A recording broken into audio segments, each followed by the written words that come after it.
시청자 여러분, 안녕하십니까? 10월 25일 화요일 뉴스와이드 시작합니다. 정부가 오늘 지난 2020년 한 해 동안 우리나라가 배출한 온실가스 총량을 발표했는데요. 6억 5천만 톤이 넘습니다.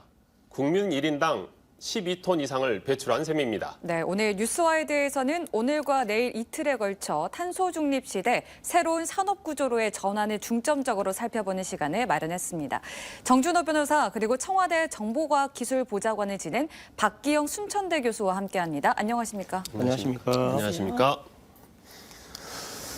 네, 먼저 준비된 영상부터 함께 보시겠습니다.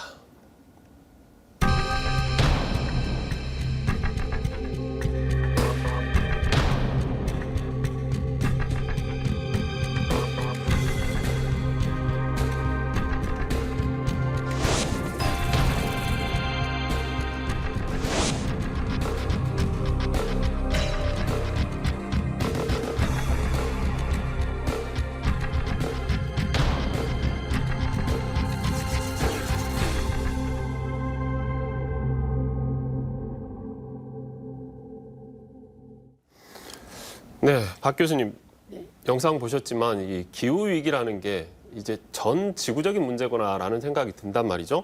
그런데 이제 그 대안으로 저희가 이야기하고 있는 게 탄소 중립입니다. 그럼 도대체 탄소 중립이라는 게 뭔지 먼저 설명 좀 해주십시오. 예, 그 탄소 중립이라는 단어를 보면 상당히 생소하거든요. 영어로는 이제 net 제로 뭐 이렇게 얘기하는데요. 제로라는 거는 탄소가 방출되는 양과 우리가 생태계가 탄소를 흡수하는 양을 제로로 만들겠다. 이렇게 플러스 마이너스 제로로 하겠다. 이런 뜻이거든요. 근데 우리 지구의 역사를 보면은 지구가 탄생한 이후에 최초의 생물이 생긴 이후에 30억 년 이상 뭐 짧게는 한 20억 년 이상 지구에 있는 식물이 광합성을 하면서 탄소를 그동안에 땅속이나 생태계 내에 저장해 놓은 거예요. 그게 화석연료거든요. 그거를 지금 우리 인류가 산업화 이후에 갑자기 많이 꺼내 쓰다 보니까 대기 중에 탄소의 양이 굉장히 많이 늘어나게 된 거거든요. 네. 근데 생태계가 저장하는 양은 갈수록 줄어들고 그러니까 대기에 탄소의 양이 늘어난 거거든요. 근데 탄소의 양이 늘어나는 추세와 대기의 온도의 추세를 보니까 탄소의 양이 늘어나는 추세와 온도의 추세가 똑같은 거예요. 그래서 그간에는 이상 기후가 특히 대기의 온도의 상승이 무슨 이유인지 몰랐었는데 이런 패턴을 보니까 바로 탄소의 농도가 가장 중요한 원인이구나라고 생각해서 탄소 중립이 중요하다. 이렇게 지금 결론이 맺어져 가고 있습니다. 네, 저희가 그러면 지구 온난화 이야기를 하면서 이제 각국 인류 생존, 인류가 살아남기 위해서는 지구의 온도를 1.5도씨, 네. 1.5도씨를 했단 말이에요. 그러니까 1.5도면 그렇게 크지 않는데 왜 네. 이거 어느 정도 심각한 상황인 거죠? 지금 아까 보여주셨듯이 지금 기후 재앙이라고 얘기할 정도로 가뭄도 심하고 그리고 또 산불도 많이 나고 그리고 우리 지난번에 겪었듯이 뉴스에서 보도를 해주셨을 때 우리가 겪어보지 못한 뭐 태풍을 겪을 거다 이렇게 얘기하지 않으셨습니까? 근데 지금 지구의 온도가 1.15도씩 올라갔어요. 그런데 이렇게 심하게 지금 기후변화를 겪고 있는데 과학자들이 처음에 생각할 때에는 2도씨 정도 올라가는 게 아주 심각한 재난일 거다라고 생각했는데 1.15도씨 올라갔는데 이렇게 재난이다 보니까 2도씨라고 하는 것도 너무 좀 멀리 잡은 거 아니냐. 최소한 1.5도씨 정도까지는 막을 수 있어야 되지 않을까 이렇게 생각하고 있는데 벌써 1.15도씨 올라갔고요. 그리고 한국은 이산화탄소 농도가 지구 평균보다 좀 높습니다. 네, 이렇게 네. 전 세계적으로 겪는 문제이다 보니까 국제사회가 이 탄소 중립을 강제하는 여러 규범들을 내놓지 않았습니까? 근데 각 나라마다 약간의 이해관계도 좀 있을 것 같고 잘 지켜질 수 있겠습니까? 지금 이 과정에서 많이 겪으셨던 체감됐던 사태가 하나 있는데요. 올 초에 있었던 요소수 대란이 그렇습니다. 중국에서 마음이 급하니까 석탄 채굴량을 급격히 줄였거든요. 그러다 보니까 그 부산물인 요소수가 지금 만들어지지 못해가지고 여기 시청자분들이 많이 겪었던 그 요소수 대란을 얻었었는데 지금 유럽과 미국 중심으로 뭐 탄소 국경 조정제도 그러니까 탄소와 관련된 그 부분을 중립을 해결하지 못하면 추가적인 관세를 부과하는 식으로 이미 무역 장벽이 형성이 됐고요. 중국이나 뭐 이렇게 후발 주자 국가들은 마음이 급하게 좀 따라가게 되는 좀 그런 현상까지 지금 나오고 있는 상황입니다. 교수님, 아까도 잠깐 말씀해 주셨지만 저희가 다른 나라하고 비교해서 탄소가 좀 더 높다 그랬잖아요. 네. 그게 이제 에너지 다소비 국가라는 얘기인데 네. 그러면 저희는 이거 탄소 중립하려면 구조적으로 어려운 게 많은 거 아닌가요? 예, 우리 아까 이제 산업 구조적인 문제가 있습니다. 그러니까 우리나라가 이제 하는 과정에서 주력 산업이 주로 이제 철강 산업이라든지 석유 화학 산업, 화학 산업이 특히 이제 철강과 화학 산업 할 과정에서 탄소 배출이 많이 있습니다. 그런데 이제 가장 대표적인 그 탄소 배출, 과배출 산업이 아까 EU에서 그 탄소 국경 조정 제도 이거를 활용하게 되는데 2026년부터는 이제 자기 생산하는 국가에서 탄소 배출에 대한 부담을 지불하지 않았을 때는 그것만큼 부과금을 부여하겠다라는 게 이제 탄소 국경 조정 제도인데 거기에 대표적인 항목들이 지금 말씀드린 철강이라든지 뭐 시멘트, 비료, 전기 뭐 이런 것들입니다. 석유화학 제품 등 앞으로 이런 제품들이 탄소 배출량이 많기 때문에 우리나라의 이 산업 구조 문제를 해결해야 될 뿐만 아니라 이 산업 구조 문제는 전기 요금하고도 연동이 돼 있고요. 상당히 해결하기 어려운 문제입니다. 그래서 해결하기 어렵지만은 반드시 해결해야 될 문제이고요. 그리고 또한 우리나라는 이제 이 수출 중심 국가이기 때문에 이 제품들을 상당히 많은 양을 수출하고 있습니다. 여수 산단의 경우는 광양과 합쳐서 2021년에 우리나라 총 수출의 6.2%를 여수 광양 산단이 했거든요. 그렇다고 하면 수출 비중이 굉장히 높은 지역이잖아요. 그러려면은 반드시 이 탄소 문제를 해결해야만 되지 않을까 이렇게 생각하고 있고요. 그런 과정에서 산업구조 문제를 탈탄소 구조로 좀 바꿔가는 그런 연구개발 그리고 투자 이런 것이 필요하다고 생각을 합니다. 네, 그래서 이제 앞으로 어떻게 해나갈지가 참 중요해질 텐데 우리나라 현재 탄소 중립 정책은 어떻습니까? 지금 정부 정책이 뭐 2050년 이제 탄소 중립 목표로 했다가 문정부에서 5년 정도 이제 당기자라는 얘기를 했는데요. 그러면서 작년에도 2021년에 탄소 이제 배출량 줄이는 거를 한 26% 정도로 목표를 했다가 40% 정도로 갑자기 늘려서 이제 여러 산업공단에서 이거는 현실을 좀 왜곡한 거다라고 하는데 정부 입장에서는 이렇게 표현하면 될 것 같습니다. 시험 시간이 얼마 안 남아서 쫓기듯이 전력 질주를 하고 있는데 손발이 좀 따라주지 않으니까 좀 답답하다. 이런 부분들이 이제 정부 정책 지금 현실을 나타내는 거고요. 네. 광주 같은 경우도 지금 서구에서 뭐 탄소 중립 조례를 지금 제정을 하겠다라고 연석회의까지 지금 만들고 있는데요. 이미 자치단체, 기초자치단체에서도 탄소 중립을 고민하는 수준까지 지금 와 있는 상황입니다. 교수님이 방금 말씀해 주신 것들 보면 여수산단 그리고 광양 말씀하신 석유화학 그리고 제철 탄소 너무 많이 나오는 곳이잖아요. 그런데 그들 입장에서는 우리가 수출의 역군이었는데 이제 와서 갑자기 우리 보고 모든 책임을 지라고 하는 것 같으면 어떻게 해요? 네, 근데 그 2030년에 NDC 국가 목표 할 때 산업의 어려움을 고려를 했습니다. 그래서 이제 우리가 40% 감축을 할 때 수송 부분이라든지 건물 이런 부분에서 좀 부담을 많이 하고 산업 부분에서는 14.5%만 감당하게 좀 약화시켜 줬습니다. 근데 이제 우리가 아까 말씀드렸듯이 산업 경쟁력을 확보하려고 하면 결국은 국가 간 규제라는 것은 ESG도 마찬가지고요. 국가 간 규제라는 것은 수출하는 물품에 대한 부가금을 매기는 거거든요. 그러니까 오히려 기업이 국제 무대에서 경쟁력을 확보하려고 하면 자기 제품의 탄소의 배출량을 줄이는 노력이 필요한 거예요. 그러니까 그 규제라기보다는 자기 기업의 경쟁력, 제품의 경쟁력을 확보하기 위해서 그런 노력이 필요하지 않을까라고 생각을 하고 있고요. 특히 유엔이 그걸 강조하는 이유는 유엔의 그 책임 투자 원칙이라는 게 있습니다. 그래서 그거를 가지고 그간에는 재무제표를 가지고 이제 기업을 평가를 했는데 앞으로는 비재무제표를 지표를 가지고 기업을 평가하려고 하는 노력을 많이 하고 있고요. 그 중에는 국가 간에서 지표라는 게 그 규제가 있습니다. 근데 지표는 이제 의무사항이 아니지만 지표는 의무사항이 되기 때문에 현재 그 교역을 할 때에도 그 해당 그 회사가 얼마만큼 탄소를 배출하느냐, 배출하지 않는 제품을 생산하느냐 그런 거를 보고 투자를 해주고 교육을 하고 있기 때문에 기업의 경쟁력에 있어서는 탄소 배출을 줄이는 게 아주 중요한 경쟁력 확보의 수단이 되고 있습니다. 네, 교수님 탄소 중립과 관련한 귀한 말씀 감사합니다. 여기까지 듣겠습니다. 고맙습니다. 네, 감사합니다.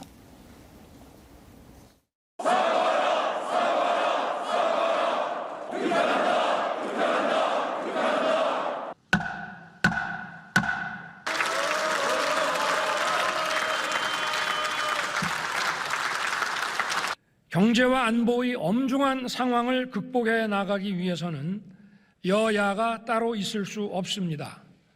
국회의 협력이 절실합니다. 지금 우리 재정 상황이 녹록지 않습니다. 그동안 정치적 목적이 앞선 방만한 재정 운용이 결국 재정 수지 적자를 빠르게 확대시켰고 나라 빚은 GDP의 절반 수준인 1,000조 원을 이미 넘어섰습니다. 건전 재정 기조로 내년 예산안을 편성하기로 확정한 바 있습니다. 내년도 총 지출 규모는 639조 원으로 2010년 이후 처음으로 전년 대비 예산을 축소 편성했습니다. 네, 윤석열 대통령이 오늘 국회에서 내년도 예산안 관련 시정연설을 했습니다. 야당인 더불어민주당은 본회의장에 들어가지도 않고 시정연설을 보이콧했습니다. 반면 여당인 국민의힘은 박수와 환호를 19차례나 보냈습니다. 네, 정준호 대표, 오늘 본 예산안 시정연설 어떻게 보셨나요? 윤석열 대통령의 방미 과정에서 이제 논란이 있는 욕설 논란 이제 영상이 있었는데, 그래서 저는 그때 당시에는 앞으로 예정돼 있는 시정연설을 윤석열 대통령이 굉장히 좀 쩔쩔매면서 국회 문을 열고 들어가겠구나라고 생각을 했는데 전혀 그렇지 않고 순탄하게 들어간 부분이었습니다. 그리고 말로는 의회와의 협치가 절실하다라고 했는데 말뿐인 상황만 지금 됐기 때문에요. 지금 그 바이든 대통령과의 그 논란이 있었던 부분을 민주당이 잘 살리지 못해서 무혈입성 시켰다. 이런 정도로 평가를 한번 해보겠습니다. 정효진 변호사께서는 오늘 대통령의 시정연설 어떻게 보셨어요? 네, 저도 이제 야권과의 협치에 대해서 좀 더 뭐 강력한 메시지가 나왔으면 하는 기대감이 좀 있었어요. 그랬는데 전문을 제가 읽어봤는데 사실 그 부분에 대해서는 일부러 언급을 피하신 건지는 모르겠지만 사실 그 부분에 대한 언급이 너무 없어서 좀 기대감이 많이 떨어졌고, 그나마 다행인 건 그래도 약자에 대한 부분, 그리고 약자 복지를 추구하겠다, 그리고 사회적 약자 보호는 국가의 기본적 책무라는 그런 부분을 언급한 거는 그나마 다행이지 않을까, 그런 생각은 좀 들었습니다. 네, 특히 뭐 건전 재정을 얘기하면서 이제 축소된 예산안에 국회가 협조해주기를 이제 부탁을 하면서 전 정권의 확장 재정을 비판했습니다. 어떻게 보셨습니까? 사실 그동안 방송에서 윤석열 정부의 경제 기조가 뭔지 사실 잘 모르겠다는 말씀을 드렸는데 이제 네. 슬슬 뭔가 좀 방향을 잡아가는 것 같습니다. 건전 재정이라는 말을 해가지고 특별한 이제 공약 사업이 뚜렷하지 않기 때문에 그 부채 비율이라도 좀 줄여서 그거를 정부 치적으로 내세우고 총선을 좀 대비하겠다라는 이런 포석으로 이제 보여지는데요. 그와 관련해서 이제 걱정이 되는 거는 이제 지방 예산 같은 경우에 있어서는 광주도 그렇지만 주로 현안 위주로 현안을 해결하는 데 필요한 예산들이 편성이 좀 돼야 되는데 그 부분에 대해서 좀 어떤 고민이 있는지는 좀 의문이어서 지방자치단체에서 정부를 상대로 현안 해결과 관련된 좀 우선순위를 좀 정해서 우선 좀 이렇게 어필을 해야 되는 좀 그런 대안이 좀 필요한 것 같습니다. 네, 그런가 하면 이제 민주당이 결국 시정연설을 보이콧했습니다. 사상 처음으로 이제 본회의장에 들어가지 않고 피켓 시위를 벌였는데요. 정효진 변호사님 어떻게 보셨습니까? 네, 사실 저는 조금 더 그 더불어민주당에서 좀 더 세련된 방식으로 이런 의사를 전달했으면 어떨까 하는 생각은 좀 들었어요. 물론 이전에 예전에 이제 국민의힘에서 그 2018년 그 이제 문재인 전 대통령이 시정연설을 하는 과정에서 이제 근조 리본을 달고 뭐 그런 시위를 하면서 이제 고성으로 시위를 했던 그런 부분보다는 이제 엄중하고 자제한 그 방식을 택했다고 원내대표께서 말씀을 하셨는데요. 사실 그거보다는 절제된 방식이긴 했지만 그래도 이제 국가의 그 정부의 수반이기 때문에 예우는 조금 더 갖추어서 그런 의견 전달을 했으면 어떨까, 좀 더 세련된 방식이 있지 않았을까 하는 아쉬움은 좀 남았습니다. 네, 정준호 변호사님은 어떻게 생각하십니까? 제가 이제 다른 방송에서도 전선 형성 능력이라는 표현을 많이 썼었는데 아까도 말씀드린 것처럼 윤석열 대통령의 방미 과정에서 어떻게든 실수를 한 부분이 크거든요. 그거 부분을 지금 살리지를 못하고 그리고 뭐 야당이 압수수색까지 당하는 지금 상황에서 그러한 이슈들이 연결되지 못하고 좀 끊어지면서 지금 집중을 못하고 확전을 못 시키는 그런 부분들이 있는데 야당으로서의 전투력을 민주당이 보여줘야 되는데 지금 그 전투력은 한동훈 장관이라든지 이런 여권 인사들이 하고 있기 때문에 민주당 지지자들 입장에서 좀 답답한 상황들이 여러 번 연출이 되고 있는 상황입니다. 네, 정준호 대표, 아까도 이런 상황이라면 지금 내년 예산안 처리 시한이 12월 2일이에요. 맞출 수 있을까요? 제가 보면은 저희 이제 한 20년 전만 하더라도 뭐 12월 31일 날 2층, 3층에서 막 날치기로 이렇게 통과를 하는 부분들이 돼서 사실 그런 현상들이 지금 일어나야 마땅한 지금 상황까지 왔는데 박홍근 원내대표의 말처럼 예산안 관련된 부분을 좀 협조를 안 한다면 이제 여론의 역풍이 좀 무섭다 보니까 그런 지금 날치기 상황을 강제하는 그런 상황을 좀 만들지 못하는 것 같은데 예산안은 그러다 보면 끌려다니다 보면은 통과는 될 것 같습니다. 그렇지만 이걸 분리해 가지고 나머지 예산 이외의 이슈를 가지고 국회가 좀 정부를 견제하는 이 모양새를 어떤 그 트랙에서 찾을지는 아직도 고민이 민주당에서는 안 끝난 것 같습니다.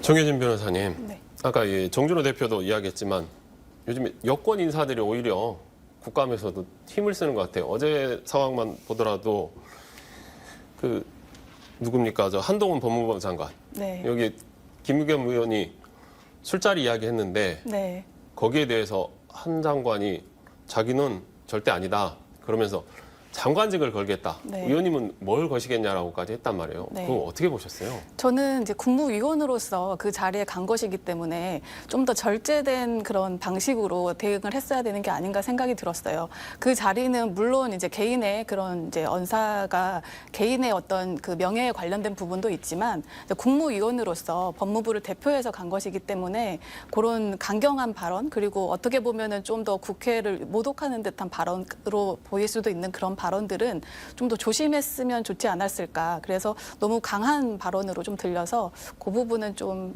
많이 아쉬운 부분이 있었습니다. 정준호 대표님, 이게 어찌 보면 지난해 국감에서 윤석열 그땐 당시 검찰총장이 국감에서 했던 행동하고 약간 비슷하단 말이죠. 어떻게 보셨어요? 사실 이제 보면은 국정감사 자리이기 때문에 한동훈 장관이 본인도 이제 그런 말을 했었거든요. 무슨 뭐 도박하듯이 이렇게 공직을 걸고 하는 거는 본인 비판적이다는 말을 몇 달 전에 했었는데 본인도 이제 순식간에 그 말을 뒤집은 부분이 좀 됐는데 국정감사답게 뭐 해당 증인이라든지 채택이라든지 이런 절차적인 부분에서 해소를 해야 되는데 김의겸 의원 같은 경우에 한동훈 장관에게 특히 이제 국정 그 관련된 이해도가 윤석열 대통령이나 한동훈 장관이 좀 떨어질 수밖에 없기 때문에 그런 부분을 지적을 하면서 민주당 대표자에게 사정 권력의 수뇌부에서 이렇게 뭘 걸겠느냐라는 식으로 얘기를 하는 거는 도대체 이거는 국민의 국회의원 입장에서 이거 어떻게 받아들여야 된다는 거냐 이런 부분은 분명히 시정을 해야 된다라고 좀 지적을 나왔어야 되는데 그런 전투력이 지금 아직 안 보이고 있습니다. 안타깝네요. 지금 어제부터 지금 계속 나오는 게 유동규 씨가 이제 본부장이 입을 열기 시작하면서 이런저런 이야기가 나온단 말이에요. 8억 4,700만 원? 그 8억 4,700만 원이 남욱 변호사를 통해서 정민용 변호사가 유동규 본부장에 전달했다. 그 돈이 이제 김용 네. 전해졌는지는 모르겠지만 그런 게 전해졌다는 상황. 이제 또 새로운 거 아니에요. 확인된 건데 어떻게 보세요? 지금 뭐 이제 흔히 죄수의 딜레마라는 얘기가 있는데요. 지금 이게 좀 전형적인 사안인 것 같습니다. 그리고 전달을 지금 다른 사람에게 했다는 말을 안 하면 본인이 그 돈을 어디다가 지금 숨겨뒀는지 썼는지를 좀 얘기를 해야 되는데 그 부분에서 이제 수사 부담을 받기 싫어가지고 지금 이렇게 얘기를 하고 있는 거거든요. 그러니까 쉽게 말하면 이제 폭탄 돌리기가 지금 되고 있는 건데 김용 부원장 같은 경우에 있어서는 이 부분을 이재명 그 대표의 대선을 위해서 쓰지 않았다라고 하면 그 부분에 대해서 본인이 이제 어떻게 이 돈을 소비를 했는지를 좀 얘기를 하는 상황까지 왔기 때문에 이 부분이 좀 앞으로 수사 포인트가 될 것 같습니다. 실제로 유동규 본부장 같은 경우에 있어서도 김용 부원장이 뭐 여의도에 주택을 뭐 구입을 했다라든지 이런 얘기를 하는 것도 이런 맥락에서 좀 이해가 되는 부분입니다. 네.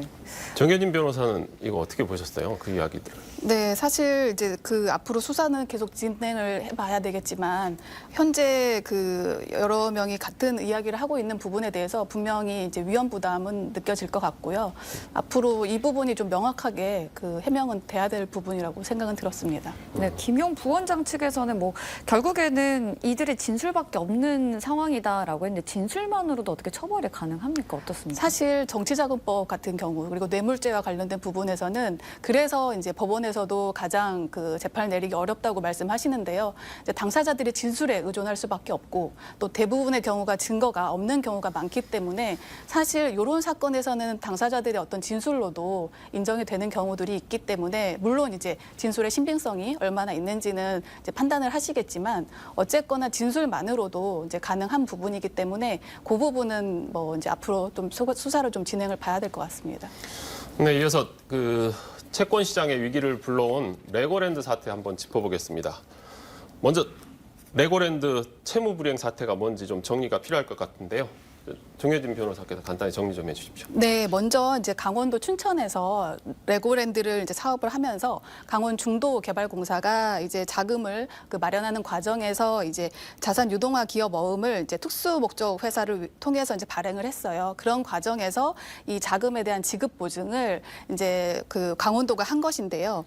근데 여기에 대해서 그 지급 만기일 하루 전에 이제 강원도지사인 그 김진태 의원 도지사께서 이제 지급 보증에 대한 거부 의사를 밝히시고 그리고 이제 법원에다가 이 그 회사에 이제 회생을 신청하겠다 이렇게 말씀을 하시면서 이제 일파만파로 채권 시장 그리고 더 나아가서는 PF 시장 그리고 전반적인 자금 시장이 이제 얼어붙은 그런 사태가 지금 현재 벌어지고 있는 상황이죠. 네, 그래서 뭐 나비의 날개가 태풍을 불러왔다 이런 이야기가 나오고 있는데 이 김진태 도지사의 발언이 이렇게 큰 파장을 일으킨 이유가 무엇일까요? 굉장히 안 좋은 선례를 지금 남기기 때문에 그러는데요.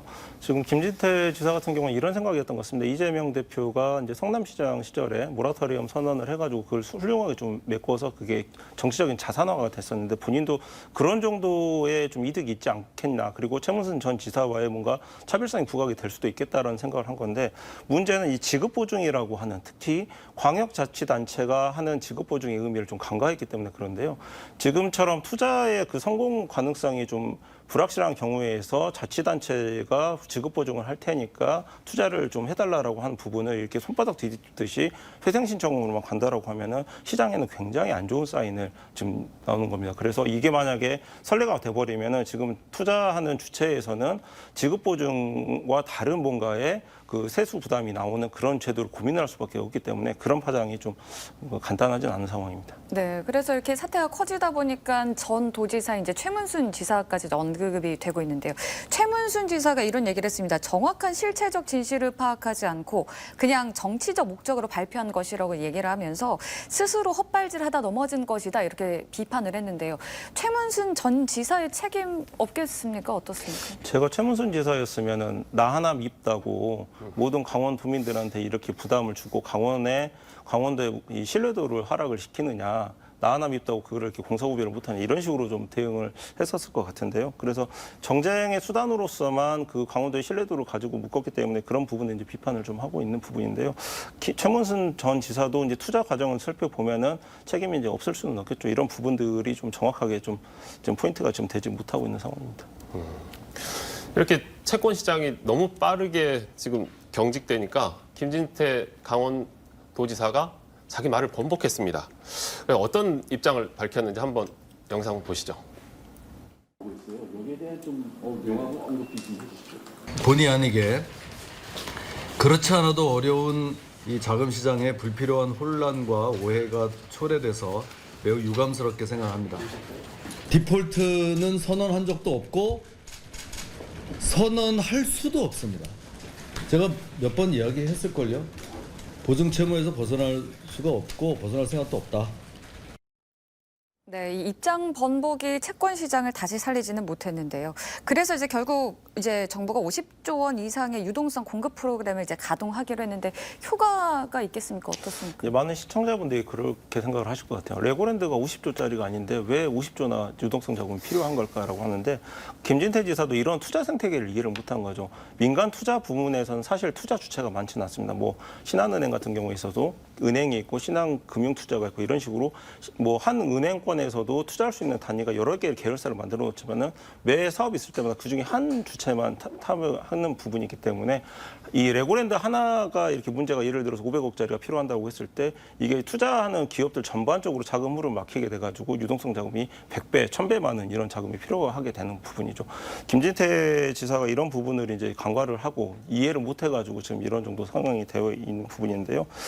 지금 어쨌든 투자 부분이 지금 코로나 이후에 엔데믹으로 이제 투자가 좀 활발하게 이루어지는 시점에서 지금 이 문제가 있었기 때문에 지금 이게 간단한 문제는 아닌 것 같습니다. 네, 정효진 변호사님 어떻게 생각하십니까? 네, 사실 효과가 있기를 바라는 마음이죠. 사실 그 지금 현재 상황을 보면 이제 한국전력공사 같이 신용등급이 매우 우수한 거의 정부와 비슷한 수준의 신용등급을 받고 있는 이런 공사체의 경우에도 목표하는 뭐 6%의 금리를 한다고 했지만 목표 수치를 채우지 못하고 있다고 그러고요.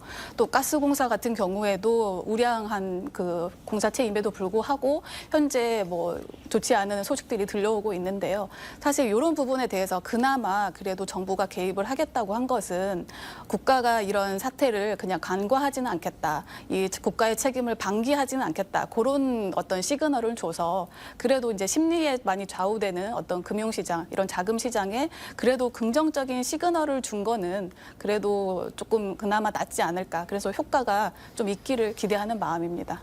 네, 지금 경직된 자금 시장 이야기는 여기까지 듣겠습니다.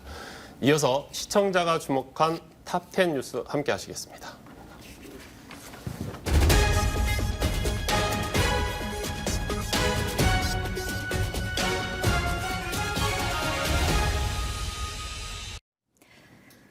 뉴스 탑10 오늘은 촉법소년 기준 나이 하향 기사가 많은 관심을 받았습니다.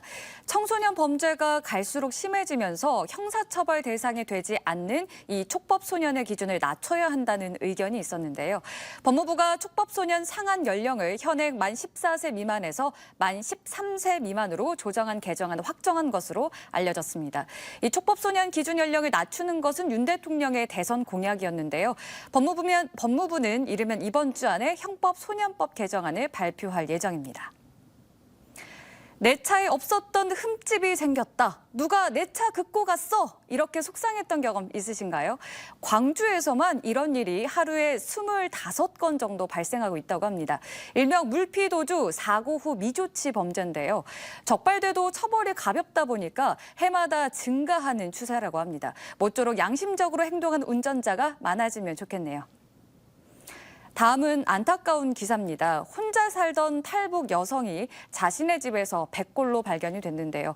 아파트 계약갱신 기간이 됐는데도 연락이 안 돼서 찾아간 집에 이미 숨진 여성의 시신이 발견된 겁니다. 경찰은 이 여성이 이미 지난 겨울에 숨진 것으로 추정하고 있습니다. 이 여성은 그동안 탈북민 상담사로 활동했다고 합니다. 지금까지 뉴스 탑10이었습니다. 네, 정효진 변호사. 청소년 범죄 도대체 얼마나 심각하면 저희가 연령을 낮추는 상황이 됐을까요? 네, 일단은 그 이제 국회 입법조사처 보고서를 따르면 이런 그 청소년 범죄가 흉악한 범죄, 강력 범죄가 증가하고 있다는 이 통계의 부정확성을 지적을 한 바가 있어요. 그러니까 촉법소년 같은 경우 그리고 이제 그러니까 범죄소년 그러니까 14세부터 18세까지 그 소년들의 범죄를 나눠서 이거 통계를 봐야 되는데 이게 합해서 통계가 나오다 보니까 전체적으로 촉법소년까지도 포함돼서 이런 강력범죄, 흉악범죄가 많아지는 걸로 보인다는 그런 통계가 나온 것에 대해서 오류를 지적을 한 바가 있는데요.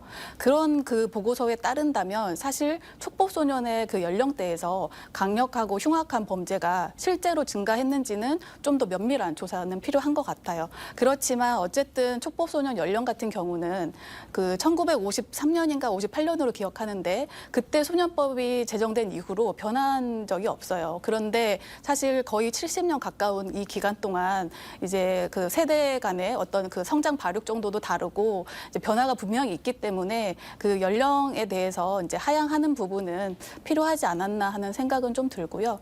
근데 그거하고 더불어서 지금 하향이 된다고 하니까 여기와 더불어서 가져야 되는 게 이제 재범을 방지하는 게 가장 중요한 내용이잖아요. 그런데 지금 현재 처우 시설을 보면 소년 교도소 같은 게 김천에 하나가 있고 그마저도 여성의 경우에는 갈 수 있는 소년 교도소가 없어요. 그 말은 곧 곧 이제 성인들과 함께 교도소 생활을 해야 된다는 것인데 그렇게 됐을 때 성인 범죄자들로부터 악영향을 받을 수 있고 그러면 이제 그 재범에 또 다시 빠져들 수 있기 때문에 이런 처우 부분, 그 수용 시설에 대한 처우 부분도 같이 병행돼서 개선이 되어야 될 것 같습니다. 네, 정준호 대표는 이 촉법소년 연령 낮춘 거 어떻게 보세요? 이제 정효진 변호사님도 그렇고 저도 그렇고 이제 법정을 다니다 보면은 이제 소년 범죄에 관련해 가지고 하나 이제 특징이 좀 있는데요.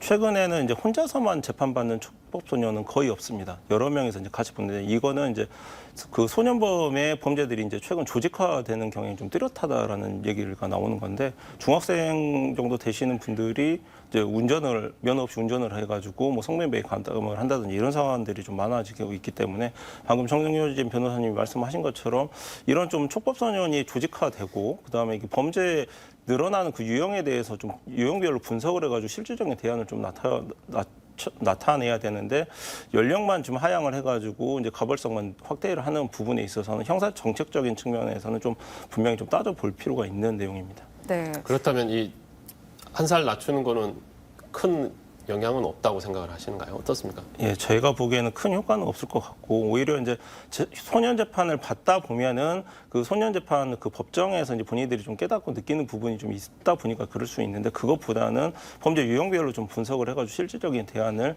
나타내는 게 더 필요한 것 같습니다. 전과자가 늘어난다고 해서 국가나 사회에 결코 좋은 건 아니기 때문입니다. 네, 다음 기사로 바로 넘어가 보겠습니다. 물피도주 이제 처벌 현재 지금 어느 정도 처벌 수위가 지금 진행되고 있을까요? 좀 한 가지 이제 이 시청자분들에게 좀 말씀드리고 싶은 정보가 이제 흔히 말하는 이제 주차장 이제 문콕 이제 사고라고 하잖아요. 이런 부분들이 전에는 과태료만 좀 물고 말았었는데 2, 3년 전에 이제 법 개정이 돼가지고 이 부분과 관련해서 지금 현재 형사이권이 돼가지고 형사처벌까지 가는 사안으로 좀 바뀌었습니다. 근데 많은 분들이 아직 이 부분을 모르고 형사이권 대상이 아니고 좀 뭐 보험으로 처리하면 되는 부분이라고 생각을 하다 보니까 물피도주가 많은데 이 부분에 대한 인식이 아직도 개선이 안 되고 있기 때문에 처벌 수위는 지속적으로 좀 높아질 것 같다라는 생각이 좀 듭니다. 네. 그 형사처벌에 대해서 말씀하셨는데 어떻게 보고 계십니까? 네, 저도 일단 이 기준 자체가 이제 벌금 같은 경우 20만 원 이하 벌금 또는 과태료 또는 벌점 25점 부과인데 사실 그 이제 죄형에 비해서 이게 좀 낮은 감은 좀 있어요. 그래서 이게 지금 이제 많이 벌어지고 있고 또 이 벌금 정도가 낮다 보니까 사람들이 좀 가볍게 생각하고 또 간과하는 측면들이 있는 것 같아서 요거는 상향이 좀 조정될 필요는 있지 않을까 하는 생각은 좀 듭니다. 그러니까 저희가 아까 정준호 대표가 얘기했던 문콕도 심각한 범죄로 봐야 된다는 거예요. 이제 그 정도에 해당하면 뭐 이제 그 검사나 그 법원에서 다른 어느 뭐 좀 처벌을 좀 관대한 처벌을 해줄 수는 있겠지만 그렇지 않은 경우들도 사고 미조치가 문콕에만 그치는 건 아니기 때문에 그럼에도 불구하고 그런 심각한 상황에도 불구하고 그냥 20만 원 이하로 그렇게 일률적으로 하는 거는 조금 타당하지 않은 것 같아서 구체적인 사정에 따라서 이제 수사기관이나 법원에서 어떤 적절한 처분을 할 수 있도록 상향이 좀 더 높아지는 거는 필요하지 않을까 생각은 들어요. 다른 범죄 같은 경우에 있어서는 보통 이제 피해 금액의 한 3배, 4배 정도를 벌금 금액으로 측정하는 경향이 있거든요. 그 네. 기준에 살펴보면은 벌금 20만 원 이하라는 거는 좀 다른 죄와의 형평성 측면에서 좀 문제가 있는 거긴 합니다. 그러니까 솔직히 차가 비싸잖아요. 이렇게 범퍼만 갈아도 20만 원은 넘을 텐데 그럼 최소 한 2, 300만 원까지는 벌금을 내야 상한선은 좀 높여서 일단 사람들에게 아직도 이게 지금 물피도주라는 게 좀 심각한 범죄로 지금 인식이 안 되고 있기 때문에 근데 당하는 사람 입장에서는 굉장히 기분이 안 좋은 지금 상황일 수밖에 없지 않습니까? 그러니까 이 인식을 좀 확대시키기 위해서라도 상한은 올려놓고 개별 재판에서 이제 형평성을 좀 따지는 측면으로 다소 좀 초반에 좀 이행이 필요한 것 같습니다. 그러면 이 물피도주라는 말을 저희가 흔히 교통사고 현장에서 쓰는 뺑소니하고 비슷하게 봐도 되나요? 지금 인피도주가 있으면 뺑소니라고 봤었는데 그 부분으로 이제 물피도주도 뺑소니로 보는 그 추세로 지금 가고 있는 거죠. 그러면 물피도주도 뺑소니로 봐야 됩니까? 어떻습니까? 글쎄요, 그거는 현재로서는 이제 사고 미조치까지로 보는 거고, 이제 인명피해가 발생한 경우는 보통 이제 조주 차량 이런 식으로 가기 때문에 현재는 조금 구분해서 보고 있지만, 이제 인명피해가 발생했는데 도주했다. 이건 정말 심각한 범죄죠. 그거는 이제 흔히 우리가 말하는 뺑소니. 그게 진짜 그 사고 미조치 이 죄 물피도주 요거랑은 분명히 구분되는 개념으로 보셔야 될 것 같습니다. 네. 알겠습니다. 두 분 함께해 주셔서 감사합니다. 고맙습니다.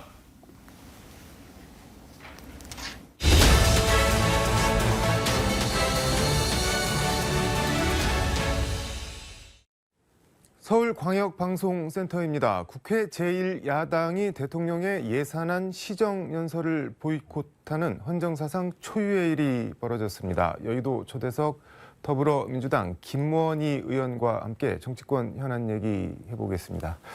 의원님 어서 오십시오. 네, 안녕하세요. 반갑습니다.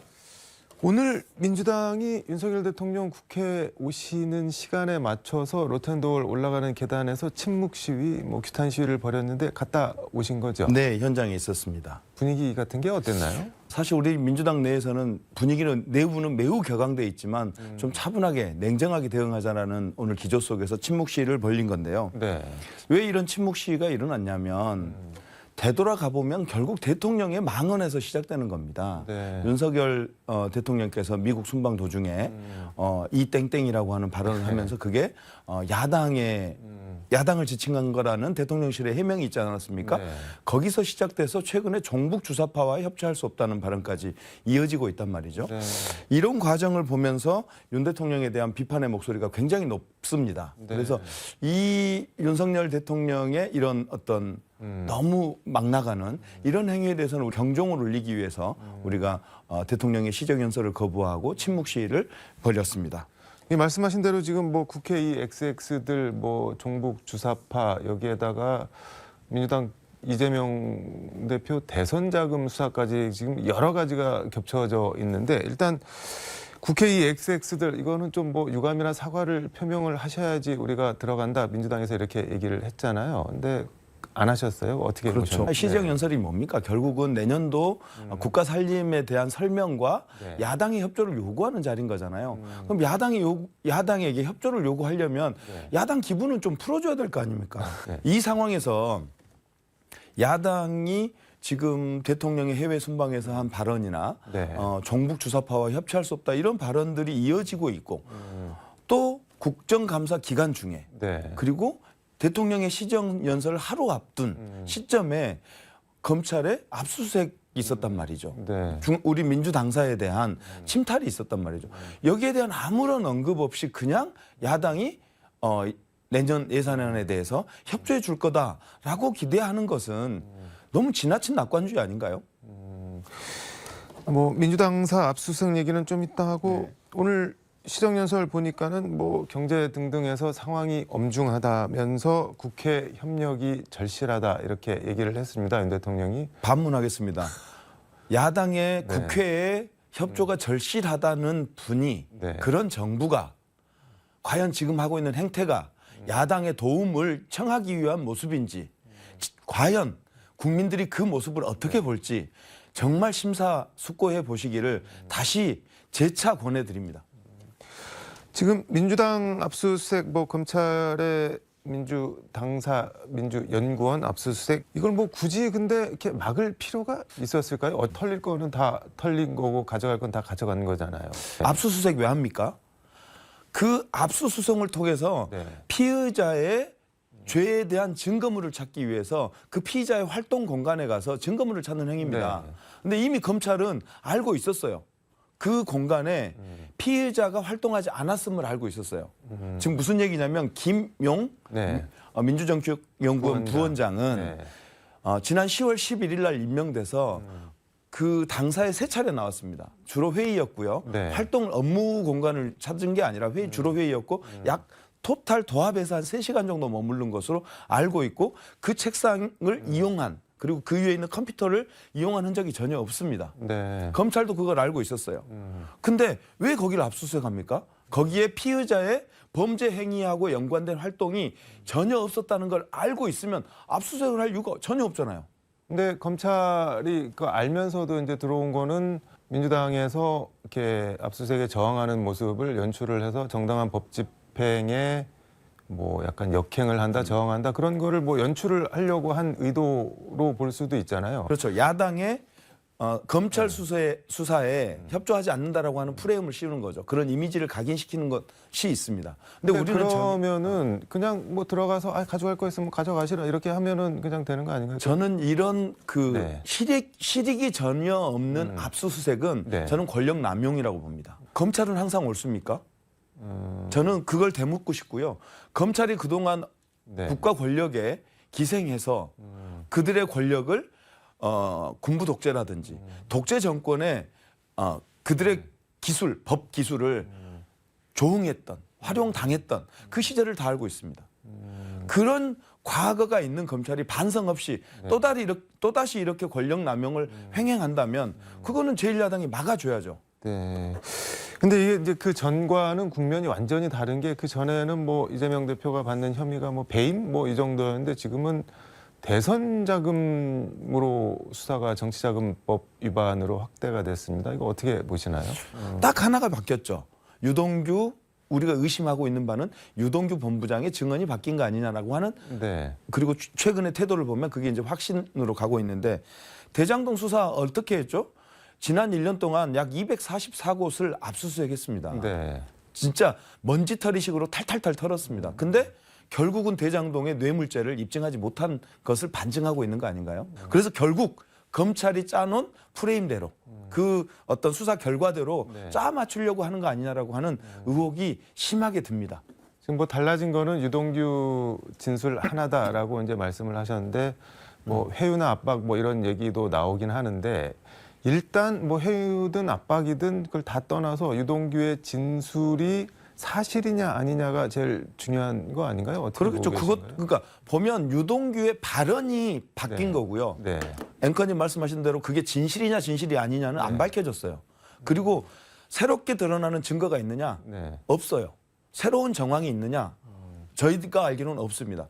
근데 유동규는 이제 뭐 돈을 마련해 달라 요구를 받았다는 거고 남욱 변호사는 마련을 했다는 거고 그 남욱 변호사와 연관되는 또 다른 변호사는 전달을 했다는 거고 유동규한테 그리고 유동규는 김용한테 줬다는 거고 어쨌든 여러 사람의 진술들이 지금 같이 나오고 있는 거 아닌가요? 유동규 혼자 나오는 게 아니고. 아니요, 과거로 돌아가 보자고요. 네. 1년 전에 대장동 의혹이 처음에 발생했을 때 남욱 뭐라고 그랬죠? 남욱 안 먹힌다. 변호사가 10여 년 동안 우리 이재명 당시 성남시장을 어떻게 엮어보려고 꼬셔보려고 별의별 수단을 다 썼는데 단 하나의 이빨도 들어가지 않았다 이렇게 얘기했고요. 네. 다른 여러 사람들도 그 비슷한 증언들을 했습니다. 김만재도 그 비슷한 발언을 했었고요. 김만배. 김만배. 네. 김만배 씨도 자기가 여러 루트를 통해서 압력을 넣어보고 회유도 해보고 해봤지만 이빨이 전혀 먹히지 않았다. 네. 라는 얘기를 여러 증언들을 했단 말이에요. 1년 전에 대장동 수사가 진행될 때. 네. 근데 갑자기 지금에 와서 바뀐 이유가 뭐죠? 왜 바뀌었을까요? 그렇죠. 그걸 아는 사람은 진실은 저 너머에 있겠죠. 결국 우리가 합리적 의심은 네. 그 사이에 수사를 담당했던 검찰이 유동규를 압박하고 있었다는 사실이죠. 그리고 244번의 압수수색을 통해서 전혀 새로운 증거를 발견하지 못해서 결국은 결과적으로 네. 대장동 뇌물죄를 입증하지 못한 검찰이 다른 수단을 동원하고 있는 거 아니냐 이런 의혹인 거죠. 그러면 이렇게 한번 물어보겠습니다. 지금 김용 본장 같은 경우는 지금 구속이 됐잖아요. 네네. 그럼 법원에서 구속의 사유가 인정이 되니까 구속을 했을 텐데 증거인멸을 들어서 인멸할 증거가 있다는 거는 그 혐의도 뭐 인정이 된다라고 봐야 되는 거 아닌가요? 글쎄요. 저희들한테 아직 그런 정보까지 다 준 건 아니니까요. 네네. 정황을 가지고 볼 수밖에 없지 않겠습니까? 그래서 저는 윤석열 예전 검찰총장 시절에 했던 네. 그 말 있잖아요. 검사가 수사권을 가지고 보복하면 그게 검사입니까? 깡패지? 뭐 이런 얘기 했었잖아요. 네. 그 말을 다시 한번 본인들이 다시 한번 생각해 봤으면 좋겠다 이런 생각입니다.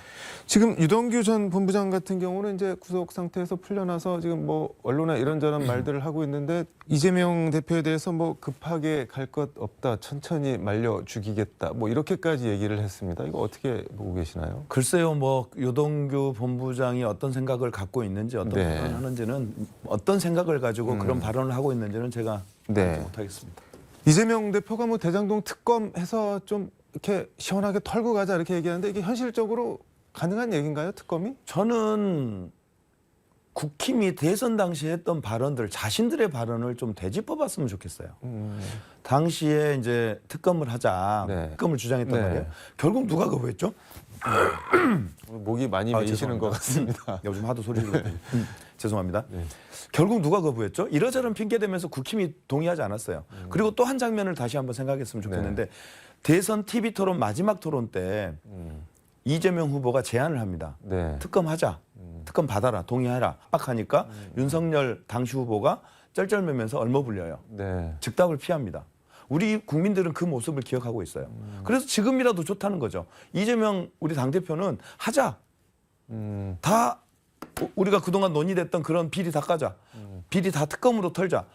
대신 두렵다면 대통령 본인의 저축은행까지 빼주겠다. 네. 특검에서 빼주겠다. 하는 제안을 한 거예요.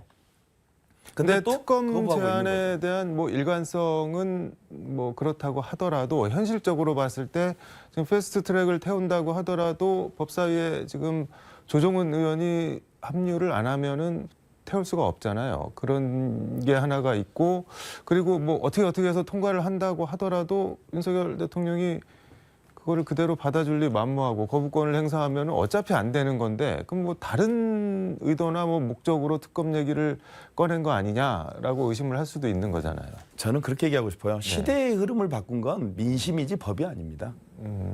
그 민심을 받아서 네. 결국은 국회라든가 법을 바꾸는 거죠. 그러니까 예전에 우리가 탄핵할 때 네. 그때 우리가 200석이 됐습니까? 안 됐죠. 택도 없이 모자랐죠. 근데 국민들이 요구하니까 국민들의 저항이 거세지니까 국민의힘 전신이었던 네. 당에서 40~50명 정도가 이탈해 온 거 아닙니까? 그래서 200명을 맞춰서 저희가 탄핵을 했습니다. 네. 그때 당시에 박근혜 대통령 비서실은 탄핵 실패한다고 생각했다는 거 아닙니까? 근데 결국은 그 내부에 반발표가 생겨난 거 아닙니까? 저는 결국 역사를 바꾸고 이 흐름을 바꾸는 건 민심의 흐름이지 그런 작은 법이나 제도에 있지 않다고 봅니다. 지금 뭐 김혜영 의원 같은 경우는 이른바 사법 이재명 대표 사법 리스크 관련해서 이제 그만하시고 내려오시라 뭐 이런 얘기까지 나오고 있는데 당내 뭐 약간 변화나 뭐 그런 분위기 같은 게 있나요? 아니면은 뭐 아직은 단일 대우 뭐 이런 건가요? 오늘 윤석열 대통령의 시정연설에 대응하는 우리 민주당의 모습을 보셨잖아요. 의총이요? 네. 침묵 시위를 아주 단단한 모습으로 해냈고요. 그 모습 속에 사실 분열의 모습은 없습니다. 이런 말씀 드리고 싶습니다. 이게 수사가 좀 진전이 되고 뭐가 혹시라도 더 나오고 유동규 본부장이 계속 뭔가 다른 민주당을 좀 곤혹스럽게 하는 발언을 계속하고 진술을 하고 그러면은 분위기가 혹시 달라질 수도 있을까요? 어떨까요? 만약에 지금보다 더 과도한, 무도한 검찰 권력을 동원한 이런 것들이 이어진다면 사실상 통째라고 봐야 되지 않겠어요? 이렇게 한번 물어보겠습니다. 야당 탄압, 뭐 정치 보복이라고 말씀을 하시는데 그럼 탄압하고 보복할 거리가 혹시 있는 거는 아닐까요? 그게 뭐든? 글쎄요. 저는 만약에 그런 거리가 있었으면 진작에 기소하지 않았을까요? 관련해서 이재명 당대표가 직접적인 연루가 돼서 뭐 돈을 받았다거나 그 돈이 대선 자금 이런 거 지금까지 만약에 검찰이 1년 내내 털었는데 244번에 압수수색을 네. 했는데 과연 그동안에 있었으면 기소 안 했을까요, 검찰이? 그렇게 물어보고 싶습니다. 없으니까 지금 계속 새로운 걸 만들려고 수사를 확대하는 거잖아요. 마구잡이식으로 한번 털다 보면 뭐 하나 걸리지 않을까 이런 것인 것 같아서 저는 그렇게 두렵지 않습니다. 김용 부원장이 돈을 받은 거는 그럼 아직은 민주당에서는 사실로 받아들이는 건 아닌 분위기인 것 같네요. 그러니까 본인이 아직 뭐 네. 분명하게 입장을 표명하고 있고요. 네. 알겠습니다. 시간 관계상 지역 현안 얘기 하나만 물어보겠습니다. 그 지금 보건복지위원이신데 보건복지부 국감에서 장관한테 전남권 의대, 목포 의대 신설에 대해서 좀 세게 주문을 하셨는데 지금 어떻게 되고 있나요? 지금 사실은 네. 이번 국감의 저의 주제는 여전히 지역의료 불균형 해소. 네. 그다음에 지역의료 불균형을 해소하기 위한 지역의료인력 양성체제의 구축입니다. 네. 그 끝이 뭐냐면 결국 결과물로 나오는 게 전남권 의대, 목포 의대거든요. 네. 그래서 이번에 조규영 장관에게 물었고요. 그랬더니 의대 없는 지역 의대 신설에 대한 정부의 의지는 변함이 없다. 네. 의협과 논의를 해나가겠다. 믿어달라라는 답변까지 받아냈습니다. 아, 믿어달라고 하던 거예요. 예. 지금 근데 그 소병철 의원도 뭐 전남권 의대 신설 법안을 대표 발의했고 약간 그 목소리가 갈라지는 듯한 느낌도 없지 않아 있는데 약간 정리 같은 게 필요하지 않을까요? 저는 사실 윤석열 네. 정부가 네. 의대 신설에 대해서 소극적인 건 사실이잖아요. 그런데 그래서 희망의 불씨가 점점 꺼지는 거예요. 네. 이 희망의 불씨를 살려야 된다라는 생각이에요. 그래서 각 지역의 조건에 맞게, 처지에 맞게, 환경에 맞게 이 희망의 불씨를 살리기 위한 노력들은 폄하되면 안 된다. 네. 그것을 갈등으로 보는 시각에 저는 동의하지 않습니다. 그래서 각자의 노력을 통해서 희망의 불씨를 살려나가고 들불로 모아가야 되고 저는 목포 지역을 대표하는 국회의원으로서 네. 목포 의대가 정답이다라고 생각하는 거죠. 그러니까 크게 봐야지 이걸 갈등으로 볼 거는 아니라는 네, 말씀인 그렇습니다. 거네요. 알겠습니다. 오늘 말씀 여기까지 듣도록 하겠습니다. 고맙습니다. 네.